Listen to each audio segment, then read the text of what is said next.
మరో breaking news చూస్తున్నాం. తెలుగు రాష్ట్రాల్లో ఎండలు మండిపోతున్నాయి. ఇప్పటికే పలు జిల్లాల్లో 43-44 డిగ్రీల ఉష్ణోగ్రతలు నమోదవుతున్నాయి. ఇక పలు ప్రాంతాల్లో రికార్డు స్థాయిలో ఉష్ణోగ్రతలు నమోదయ్యే అవకాశం ఉందని వాతావరణ శాఖ హెచ్చరిస్తుంది. ఈ హీట్ వేవ్ పరిస్థితుల్లో జనాలు ఉక్కిరిబిక్కిరవుతున్నారు. ఉదయం 10 గంటలు దాటితే బయట అడుగు పెట్టాలంటే జంకుతున్నారు. ప్రజలు అప్రమత్తంగా ఉండాలని సూచించింది. తెలంగాణలో ఉష్ణోగ్రతలు సాధారణం కంటే రెండింతలు ఎక్కువగా ఉండే అవకాశం ఉందని తెలిపింది. ఇక ఏపీలో ఎండలు మండిపోతున్నాయి. పలు జిల్లాల్లో ఉష్ణోగ్రతలు అతి సాధారణంగా నమోదవుతున్నాయి. ఎండ తీవ్రత దృష్ట్యా ప్రజలు అప్రమత్తంగా ఉండాలని సూచించారు. ఇవాళ రాష్ట్రంలోని 64 మండలాల్లో తీవ్ర వడగాల్పులు, 183 మండలాల్లో వడగాల్పులు వీచే అవకాశం ఉందని ఏపీ విపత్తుల సంస్థ తెలిపింది. శ్రీకాకుళంలో 15, విజయనగరంలో 22, పార్వతీమన్యంలో 13, అల్లూరి సీతారామరాజులో 3, అనకాపల్లిలో 6, తూర్పుగోదావరిలో 2, ఏలూరులో 2, కాకినాడలో 1 మండలాల్లో తీవ్రమైన వడగాల్పులు వీచే అవకాశం ఉందని వివరించారు.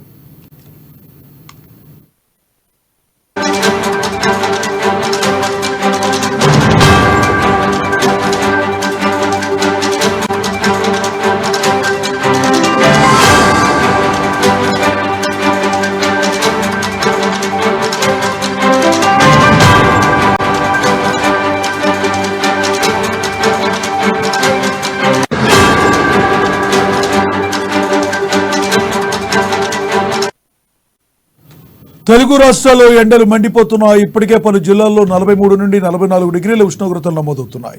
ఇక పలు ప్రాంతాల్లో రికార్డు స్థాయిలో ఉష్ణోగ్రతలు నమోదయ్యే అవకాశం ఉందని వాతావరణ శాఖ హెచ్చరిస్తుంది. ఇక తెలంగాణలో వాతావరణ పరిస్థితి ఎలా ఉందో మా హైదరాబాద్ బ్యూరో ప్రణయ్ అందిస్తారు. ప్రణయ్, చెప్పండి, ఇక్కడ ఎండ వేడిమి ఎలా ఉంది, ప్రజలు పరిస్థితులు ఎలా ఉన్నాయి, ఎండ తీవ్రత జరగకుండా ఉండాలి అంటే, వడదెబ్బ తగలకుండా ఉండాలంటే ప్రజలు ఏం చేయాల్సిన అవకాశం ఉందని చెప్తున్నారు? Thank you Laxman. తెలుగు రాష్ట్రాల్లో ఎండ తీవ్రత గణనీయంగా పెరుగుతా ఉంది. 43-44 డిగ్రీల సెల్సియస్ ఉష్ణోగ్రత నమోదవుతున్న సిచ్యువేషన్స్ ప్రధానంగా కనబడతా ఉన్నాయి. పలు జిల్లాలలో ఇప్పటికే ఉదయం 8-9 గంటల వరకే చూసుకుంటే ఉష్ణోగ్రతలు గణనీయంగా పెరుగుతా ఉన్నాయి. మధ్యాహ్నం సమయాల్లో ఇంకా వడగాలులతో కూడుకున్నటువంటి ఎండ కూడా లాకడంతో చాలా మంది అస్వస్థకు గురవుతున్న సిచ్యువేషన్స్ కూడా కనబడతా ఉన్నాయి. మరోవైపు ఈ 10 రోజుల పాటు కూడా ఎండ ఉష్ణోగ్రతలు ఇదే విధంగా ఉంటాయంటూ కూడా వాతావరణ శాఖ హెచ్చరికలు జారీ చేసిన సిచ్యువేషన్స్ మరోవైపు కనబడతా ఉన్నాయి. తెలుగు రాష్ట్రాల్లోని దాదాపు అన్ని జిల్లాలలో ఇదే పరిస్థితులు కొనసాగుతున్న సిచ్యువేషన్స్ మరోవైపు కనబడతా ఉన్నాయి. తెలుగు రాష్ట్రాల్లోని మండలు ఎండిపోతున్న నేపథ్యంలో కూడా దాదాపు 43-44 డిగ్రీల పాటు ఉష్ణోగ్రతలు నమోదవుతున్నాయి. ఇంకా పలు ప్రాంతాల్లో రికార్డు స్థాయిలోనే ఉష్ణోగ్రతలు నమోదయ్యే అవకాశాలు కూడా ఉన్నాయంటూ కూడా వాతావరణ శాఖ హెచ్చరికలు జారీ చేస్తా ఉంది. జనాలు అప్రమత్తంగా ఉండాలి. ఇప్పటికే ఉక్కిరిబిక్కిరి అవుతా ఉన్నారు ఎండ తీవ్రత వల్ల అంటూ కూడా చెప్తున్న సిచ్యువేషన్స్ మరోవైపు కనబడతా ఉన్నాయి. ఉదయం 10 గంటలు దాటితే బయట అడుగు పెట్టాలన్నా కూడా జనాలు వణికిపోతున్న సిచ్యువేషన్స్ కనబడతా ఉన్నాయి. ఎండ తీవ్రత గణనీయంగా పెరిగిపోతున్నటువంటి సిచ్యువేషన్స్ మరోవైపు కనబడతా ఉన్నాయి. ఇక ఏపీలో ఎండలు మండిపోతున్న నేపథ్యంలో కూడా ఇప్పటికే పలు జిల్లాల్లో కొంత అప్రమత్తంగా ఉండాలనే హెచ్చరికలు జారీ చేసిన సిచ్యువేషన్స్ అయితే కనబడతా ఉన్నాయి. పలు జిల్లాలతో పాటుగా అత్యంత ఎండ ఉష్ణోగ్రతలు నమోదవుతున్నటువంటి జిల్లాలకు సంబంధించి కూడా హెచ్చరికలు జారీ చేసిన సిచ్యువేషన్స్ కనబడతా ఉన్నాయి. ఎండ ఉష్ణోగ్రతలకు సంబంధించి మనం మాట్లాడుకుంటే మరోవైపు ఈదురుగాలులతో కూడా దాదాపు కొన్ని మండలాలకు కూడా కొన్ని జిల్లాల్లో ఉన్నటువంటి మండలాలకు కూడా హెచ్చరికలు జారీ చేసిన సిచ్యువేషన్స్ కనబడతా ఉన్నాయి. ఏపీలో ప్రధానంగా 64 మండలాల్లో ఎండ తీవ్రతతో పాటుగా వడగాలులు కూడా ఎక్కువ శాతంగా ఉండేటువంటి అవకాశాలు ఉన్నాయి. అదేవిధంగా మనం చూసుకుంటే 183 మండలాలలో వడగాలులతో వీచేటువంటి అవకాశాలు కూడా ఉన్నాయంటూ కూడా వాతావరణ శాఖ చెప్తా ఉంది. ఏపీలోని విపత్తు సంస్థ తెలిపినటువంటి ప్రకారం ఇటు శ్రీకాకుళంలో 15 మండలాలు, అదేవిధంగా మనం చూసుకుంటే విజయనగరంలో 22 మండలాలు, ఇక అల్లూరి రామరాజుకు సంబంధించిన జిల్లాలో 3 మండలాలు, అదేవిధంగా ఎకనపల్లికి సంబంధించి 6 మండలాలు, తూర్పుగోదావరి జిల్లాలో 2 మండలాలు, ఏలూరులో 2 మండలాలు, కాకినాడలో 1 మండలం. మొత్తం ఎండ తీవ్రతతో పాటుగా వడగాలులు కూడా విస్తృత స్థాయిలో ప్రవహించేటువంటి అవకాశాలు ఉన్నాయంటూ కూడా వాతావరణ శాఖ చెప్తా ఉన్న సిచ్యువేషన్ కనబడతా ఉన్నాయి. మరోవైపు తెలంగాణలో చూసుకుంటే ఆదిలాబాద్ తో పాటుగా కరీంనగర్, వరంగల్, ములుగు ఈ ప్రాంతాలకు సంబంధించినటువంటి జిల్లాల్లో కూడా ఎండ తీవ్రతగా ఎక్కువ శాతం ఉండేటువంటి అవకాశాలు ఉన్నాయి. హైదరాబాద్ లో కూడా దాదాపు 43-44 డిగ్రీల సెల్సియస్ ఎండ ఉష్ణోగ్రత పెరిగేటువంటి అవకాశాలు ఉన్నాయంటూ కూడా వాతావరణ శాఖ మరోవైపు చెప్తున్న సిచ్యువేషన్స్ కనబడతా ఉన్నాయి. ఇదే విధంగా ఎండలు మరొక 10 రోజుల పాటు కంటిన్యూ అయ్యేటువంటి అవకాశాల నేపథ్యంలో కూడా ప్రజలు జాగ్రత్తగా ఉండాలి.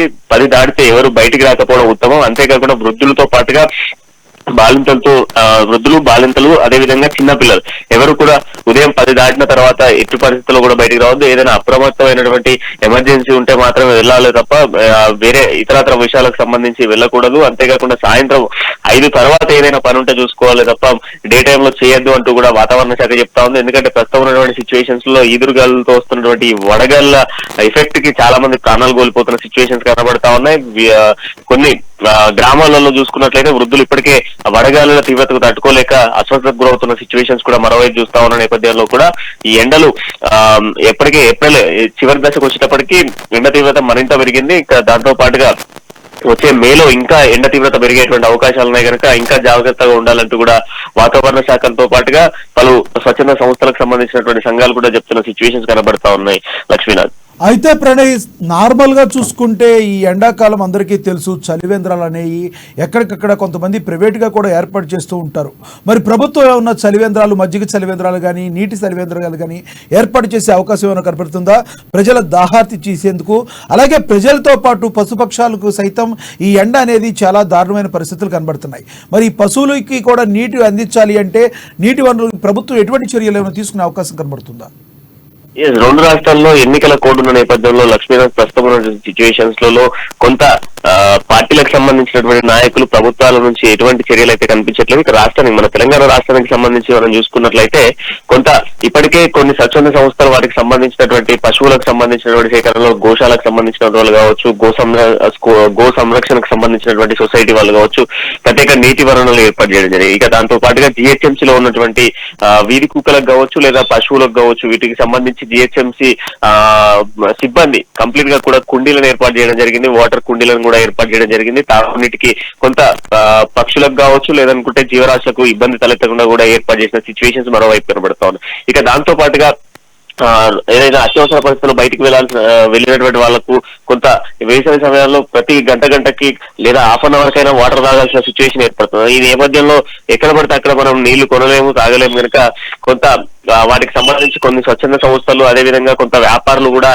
వారి షాప్ల వద్ద వాటర్లు ఏర్పాటు చేయడము, మరికొన్ని కంపెనీలు అయితే ఏకంగా చలివేంద్రాలను ఏర్పాటు చేయడము, కొందరు చనిపోయిన వాళ్ళ జ్ఞాపకార్థంగా కూడా చలివేంద్రాలను ఏర్పాటు చేసిన సిచ్యువేషన్స్ కనబడతా ఉన్నాయి. సిటీలో పలు ప్రాంతాల్లో ఈ చలివేంద్రాల వల్ల చాలా మంది ఉపశమనం లభిస్తా ఉంది. ఎందుకంటే వెళ్తున్నటువంటి మార్గంలో కొంత దాహమైనప్పటికీ కూడా వాహనాన్ని ఆపుకొని అక్కడ వాటర్ తాగడము అట్లాంటి చేసేటువంటి కార్యక్రమాలు ఉన్నాయి. అంతేకాకుండా కొంత ఉపశమనం లభించేందుకు చెట్ల దగ్గరే ఈ వాటర్ కి సంబంధించినటువంటి కుండల్ని ఏర్పాటు చేసి ఆ కుండలో నీళ్లు ఇచ్చేటువంటి ప్రయత్నం చేస్తా ఉన్నారు. మొత్తానికైతే రాష్ట్రంలో ఎండ తీవ్రత దాదాపుగా కూడా గతంతో పోల్చుకుంటే దాదాపు గతంలో 34-33 డిగ్రీల సెల్సియస్ ఉష్ణోగ్రతలు నమోదవుతే ఏకంగా 10% పెరిగింది. అంటే దాదాపు ఇప్పుడు 43-44 డిగ్రీల ఉష్ణోగ్రతలు నమోదవుతున్న నేపథ్యంలో కూడా ఇంకా అప్రమత్తంగా ఉండాలి అనేటువంటి యాంగిల్లో కూడా జనాలకి కొంత చెప్పేటువంటి ప్రయత్నం చేస్తా ఉన్నారు. ప్రభుత్వం కూడా దీనికి సంబంధించి ఎండ ఉష్ణోగ్రతలు ఉన్న నేపథ్యంలో కూడా కొంత గ్లూకోజ్ ప్యాకెట్స్ ను కూడా సప్లై చేసే విధంగా కూడా ప్రతి గ్రామాన ఇప్పటికే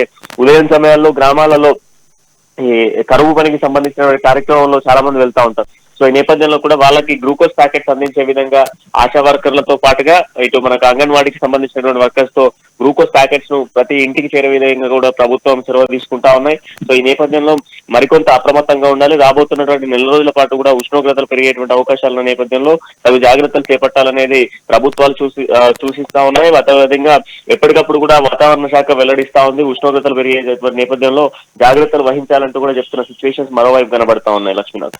థ్యాంక్ యూ ప్రణయ్.